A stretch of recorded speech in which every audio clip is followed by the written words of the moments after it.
Mag-iihaw tayo ngayon ng tilapia, kaya naman si Papa Fernan ay kukuha ng dahon ng saging. Tanim niya lang po yung dahon ng saging na yan.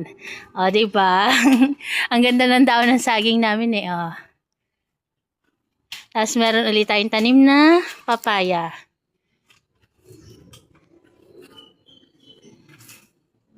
Babalutin po ni Papa Fernan yung iihaw niyang tilapia. Libre na sa dahon ng saging.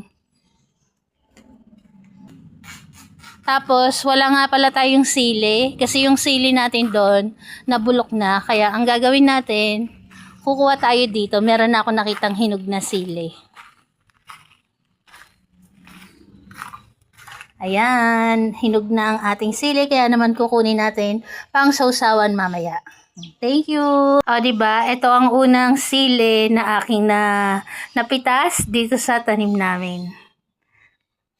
Talong, sa susunod hindi tayo bibili ng talong kasi meron din tayong tanim na talong. Ayan. Ito ang kanyang unang bunga. Diba? Nakakatuwa lang pag nakikita natin nagbubunga ang mga tanim. Tanim to ni Papa Fernan, tong talong. Ayan ang kanyang magiging unang bunga, puwera usog. Tapos ayun pa yung ating sili. May bunga din ang sili na yan. Ayan o, may bunga rin siya. Tapos ayun pa yung talong.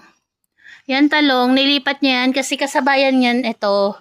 Kaso, nasa sako siya, hindi siya lumago. Tapos tinanggal ni Papa Fernan yung mga dahon. Nagdadahon uli siya ng panibago, pati yung sili na katabi. Ayan lang ang aming simpleng tanim. Nakakatuwa, meron na bunga ang aming talong.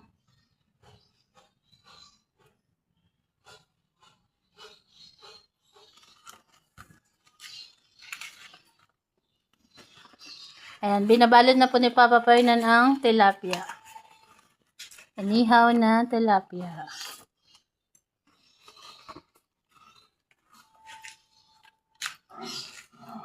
At isasalang niya na doon sa aming lutuan.